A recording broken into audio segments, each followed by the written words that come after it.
Hi, Sierra. Thank you so much for joining us for an episode of Diagnosed but Not Defined. So, for those of you who are not aware of what we are doing, basically, we wanted to create this mini series to give individuals a platform to be able to share their stories, especially those who have struggled with their mental health. And we hope that this will not only help those who are willing to share their stories, but also individuals watching, whether they've suffered or maybe they're just not aware of what others are going through, and it kind of can help give a face to a diagnosis, that kind of thing. So thank you so much, Sierra, for joining us. And now, have you ever been diagnosed with anything as far as a mental illness or anything mental health wise? Yeah, when I'm 21 now. When I was 14, I was diagnosed with major depressive disorder and generalized anxiety disorder. And then last year in 2020, during the pandemic, my psychiatrist diagnosed me with bipolar disorder. So yeah, those are the diagnoses I have right now. Now, Yeah. I'm actually really glad you brought up the two different diagnoses, or the three different diagnoses, but the two different times. So, can you talk a little bit about how when you sought help when you were 14 and kind of what led to that diagnosis? So what led to that diagnosis, and when I was 14, at the time, I had started therapy, and then I was hospitalized in an adolescent psychiatric hospital. And so that's when I got diagnosed by one of the psychiatrists there. Mhm. And so that's that's what happened then. And I wasn't surprised with those diagnoses just because I know I've always been struggling with depression for so many years, and I'd always felt so anxious all the time with constant worry. So I wasn't really surprised with those diagnoses. When I got diagnosed with bipolar disorder last year, I was surprised by that just because I think the reason why my psychiatrist had that diagnosis for me, just because I've been experiencing such heavy mood swings, and I was just irritable all the time, and I would feel like with the mood swings, I would feel like I'm way up there, and I am like queen of the world and I'm on top of the world. And then out of nowhere, a few days later, I would just shoot down and feel so depressed and have really bad thoughts and all of that stuff. And so, but that had never happened to me before. So I was very surprised that she had diagnosed me with that. But it did make sense. And so I don't, but in regards to the bipolar disorder and like the mood swings, I don't really experience that too much anymore just because like my medication's all much better now. So I'm on the right medication, so that's good. But that's really all for the diagnosis. So Well, good for you. So back when you were 14, what kind of you said you weren't really surprised by that diagnosis. So what exactly were you experiencing? I know you said you had suffered with depression for a while, but like can you kind of go into the details and the symptoms and kind of what was going through your head at that time? yeah, no, of course. So with the depression, I think it's what mainly why I wasn't really surprised. It's just I've always felt very, oh, just this excessive sadness all the time, and I was always isolating myself, and I always struggled with suicide ideation or any kind of like self-harm. I've always struggled with that when I was younger. And so I wasn't surprised that she had thought I had depression, because when I first started experiencing those depressive feelings and a lot of isolation or overeating, I did a lot of that too. um I I was like, what is this called? Like, why am I feeling this way? What, how can I get rid of this? Like, what, like, what am I experiencing? And am I the only one that experiences this? I think another thing is that I felt very alone when I would first start experiencing those depressive feelings, the depression. And I'm like, does anyone else go through this? Is this only me? And um, just a lot of racing thoughts all the time. And yeah, that's really all. But yeah, so that's why I think I just wasn't surprised with those diagnoses. I think I was almost glad that I had those diagnoses, just because I was like, oh, finally there's a word for this. Like there's a term for this and it makes sense. And yeah, so I almost like did appreciate having those diagnoses. One thing that you had mentioned was kind of almost like a sigh of relief when you did receive your diagnoses. Uh, is that what you would say was like kind of going through your head? Because Yeah, absolutely. Yeah, I definitely agree. I feel like there was definitely a big sigh of relief. And I feel as though almost other people maybe might agree with that, or they might not like having a diagnosis, because I feel like a lot of people don't like labels and they don't want to be defined as that, you know? And like for me, I did get a sigh of relief though. And I did appreciate the diagnosis. yeah, because you were able to kind of understand what was going on. Now, would you, for those individuals who maybe are on the opposite end of the spectrum, like you said, and don't really appreciate the label, what would you do? You have any kind of words of advice or wisdom for them? Um, Yeah, I think it's okay to get a diagnosis, um and I feel like it's definitely okay to get a diagnosis, and it doesn't define who you are, like I was saying, you know. It's definitely, I mean, mental illness can be a part of you, but it's not all of you. It doesn't make up completely who you are. Um but I feel like it's sometimes good to get a diagnosis, because then it's like, oh, okay, that makes sense. I understand why I was experiencing those symptoms, and I understand, sorry, I understand like why I was behaving the way I was. Like, and so like you were saying, like it's just, I feel like it's good to finally have a name for something, and that, yeah, it's just like not to let the diagnosis define who you are, but it's okay to have one, you know. It doesn't make you any less of a person or any less worthy, you know. So Absolutely. yeah, so yeah, since I've been in therapy for all these years, I've had so many different therapists, and I've had to find the right fit for a therapist, and I finally have found the right fit. I've been with the same thank you. I've been with the same therapist for 3 years, and I'm so appreciative of her. But I feel like that's also been really hard to find the right fit for a therapist, to find the right psychiatrist too. Because we always want someone to that we connect with, you know, that we feel comfortable with, that, you know, understand us. You know, that just have that connection.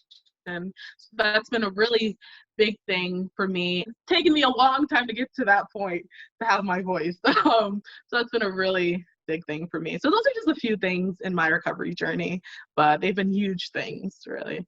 That's Yeah. awesome, and I think everybody has their own recovery, and so, it's good to hear what has helped other people because sometimes that's exactly what other people need to hear. Um, is there anything you would say, because this has come up in the past with in people that we've just talked to and discussed things with, anything you would say on that journey to finding the right therapist? What would you say for somebody who's kind of going through that right now?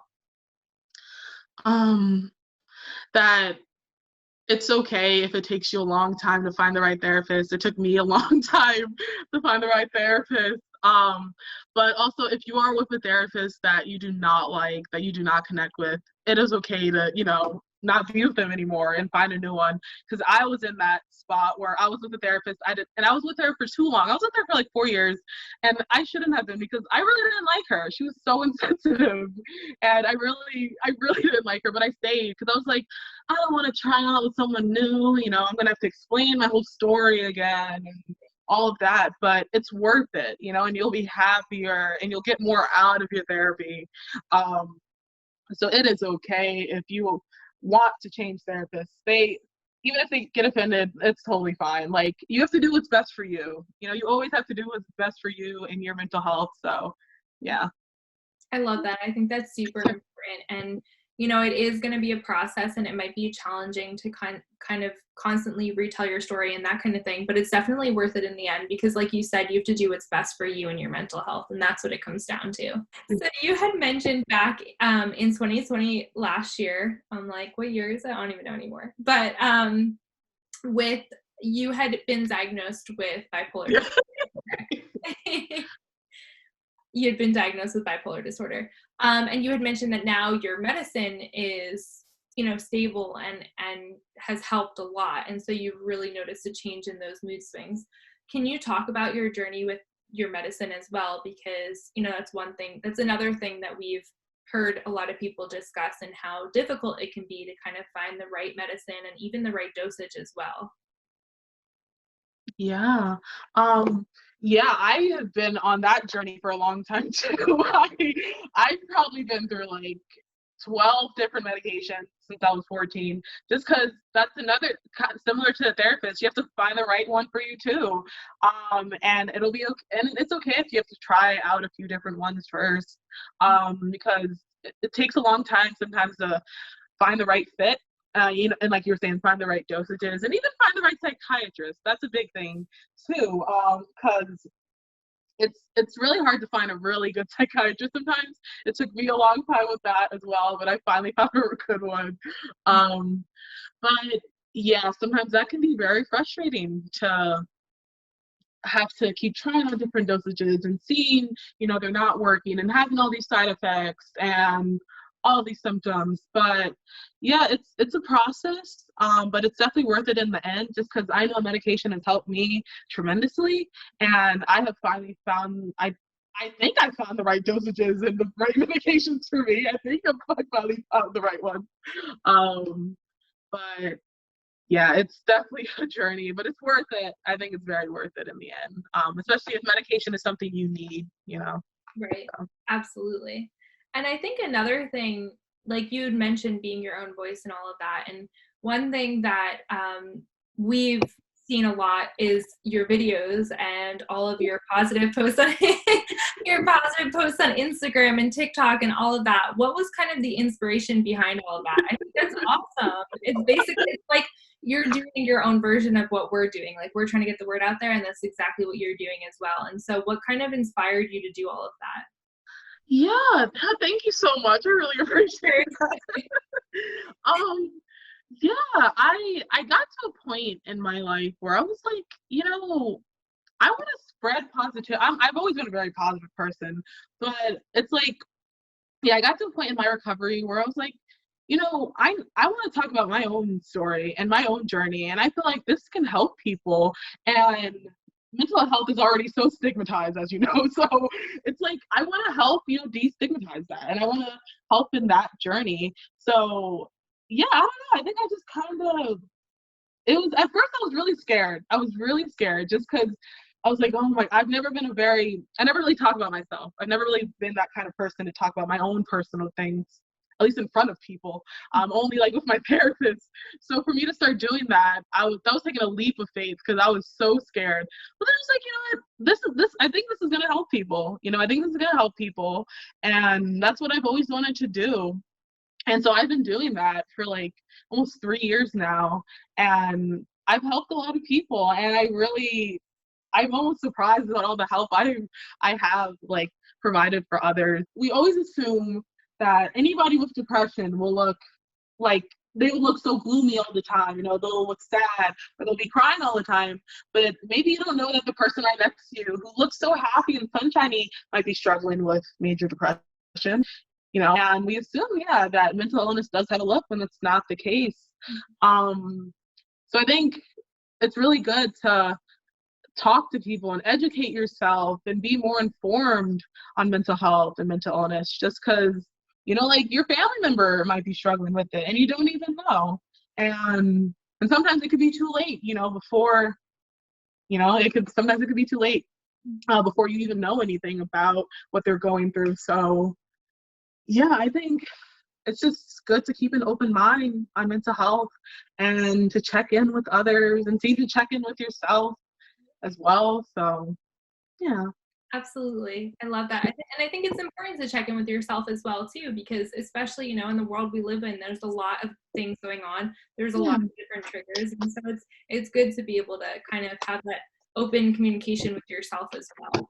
It's just looking for really small signs, especially if you really know your friend. If you're really close with someone, and even it's just good to notice if they're acting a little different, or even if maybe you can't notice, just check in, just ask them how they're doing. Just ask them how they're doing honestly. I think a big thing with me, I never really wanted others to know that I was struggling. So I'm always asking people, how are you doing? How are you doing? And if they ask me how I'm doing, I just deflect it. I don't want to I don't want to talk about me, but I really should, kind of thing. Even small things like that. Just looking out for any kind of small things to see if your friend is acting differently, or like I was saying, checking in with them can make the whole difference, because maybe they just want someone to ask, how are you? Are you okay? Is there anything I can do for you? That can make all the difference in their lives. So, yeah. I think that's important, and I think you bring up a good point as well with like the deflection and stuff. I think it's important to be honest and say, hey, how are you doing? How are you really feeling? Because we live in a very fast-paced society, and so a lot of the times we'll ask somebody and we're just kind of like, oh, I'm good. Okay, cool. Like, now what's up? Like, you kind of move on quick from that. Yeah. And I think it's also important, like you said, to notice those who do deflect. Like, there's a lot of people that sometimes the ones who suffer the most are the ones that kind of have that soft spot for others because they understand what it's like. So they're constantly like, hey, how are you? But nobody ever turns around and asks them how they're doing. And so they learn to just kind of push it off. They don't want to check in on them themselves. They don't have that honest line of communication with themselves, but they want to be there for others. So I think it's important to notice those things as well. It's a really good point. But a couple minutes ago, you did mention that your support system is huge, and you really mentioned your mom and how awesome she's been. And I think that's super incredible. And like you said, unfortunately, a lot of people don't always have that. For those that do have it, sometimes it does take a role on the support system as well. Sometimes when you see somebody struggling so much, it definitely affects you as well.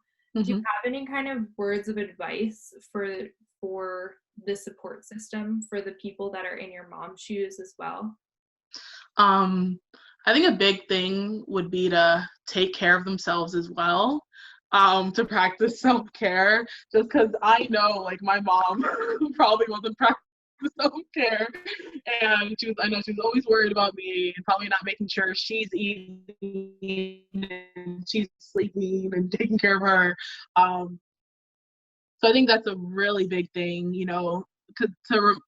remembering that your mental health matters as well. As much as like your loved one's mental health matters, so does yours. And it'll be even harder to take care of your loved one that lives with mental illness if you're not taking care of yourself.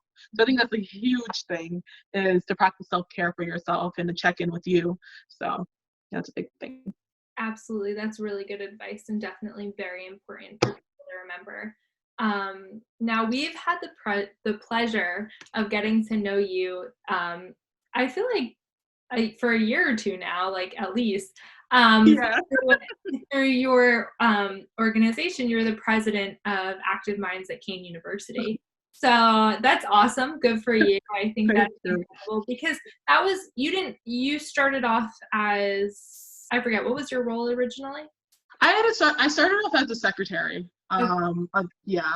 And then, this is my second year as president now. Good for you. That's awesome. So can you tell us a little bit about the organization and kind of why you chose to get involved? Of course, yeah. So Active Minds, there are hundreds of Active Minds organizations out there. We're one of many. So our main purpose is spreading mental health awareness and trying to help in the stigma, surrounding mental illness. And especially since with college students, I feel like that's a big population where people, struggle with mental health, but we really don't talk about it, especially in college students. And we struggle so much with our mental health with classes and everything. So I feel like it's so important having a student-led organization like Active Minds, because it's peer-to-peer. It's a peer-to-peer student-led organization. And I feel like it's so important because we only, talk about mental health and mental illness in our meetings, and we have a lot of discussions on it, and we want to a place where people battles they have. So that's really been like our main purpose for the organization. And I wanted, when I heard, oh my God, I have to join, because how, I'm already like this mental health advocate, and I I'm already spreading awareness on my social media. I was like, I have to join this club on campus. So when I first came, yeah, I joined, and then I became secretary. And then like as as I've gotten, more and more years at Kane, I was like, oh, I want to be president now. So that's been really fun. It's been really great leading the group. And I think with my personality, I think I do a good job as president. I think so. Thank you. But yeah, I've just been so grateful to have this organization on campus, and a lot of people come to our meetings, and we have a lot of open discussions on mental health, like I was saying, and I'm so glad we have this platform to be able to do that and to be able to, reduce the stigma of mental illness at Kane. So yeah. That's awesome. I think that's so important, especially on college campuses, because Yes. that is huge. That's Yeah. definitely a time where people really, where there's a lot of triggers, a lot of new things happening, and people can definitely, really begin to suffer or kind of experience some mental health struggles during that time. Is there anything you would like to add either about your journey, or maybe to either those who are suffering or those who, still have that stigma in their brains about mental health? Anything at all? Yeah, I guess, yeah, two things. One, a big thing for me in my recovery journey that I totally forgot to say before is that recovery isn't linear. There will be ups and downs. It will be a roller coaster, but that is completely fine. It's completely fine. It's not going to be a positive slope all the way, but I feel like that's just how life is, and if you do have setbacks, if you do have relapses, that's completely fine. It happens during recovery. That doesn't make you any less of a person or any less worthy of a person. What matters is that you keep going and you don't give up. And yeah, just keep doing what you're doing. Keep going at it. That's a huge thing. And another thing is just, like I was saying, just to keep going. And I totally understand when things get really rough and you don't want to keep going and you want to give up. But a big quote that I live by is that I didn't come this far to only come this far. That's like my favorite. That's my favorite quote. Awesome. I Yeah. love that. Thank you. Yeah, we didn't come this far to only come this far. Also, I love your videos and I think they're awesome. So can you tell everybody where they can find you and your incredible videos? Of course, yeah. So my Instagram is s.m.c.james, James, and then my TikTok is Sunshine C. So Sunshine, Sunshine, and then CEEE. I love that. That's so sweet. I love it. I don't have TikTok, so I don't follow you on there because I feel like if I download it, I'll just fall into the never-ending rabbit hole and I'll be done for. Yeah, of course. I just wait for everything to go on Instagram, but I do follow you on there. So we will definitely tag you as well on Instagram so that everybody can. We are so grateful that you took the time out of your day to talk to us and to share your story, because you truly are a ray of light, and I think it really reflects so evidently in the way you present yourself and all that you're doing to really shatter the stigma surrounding mental illness.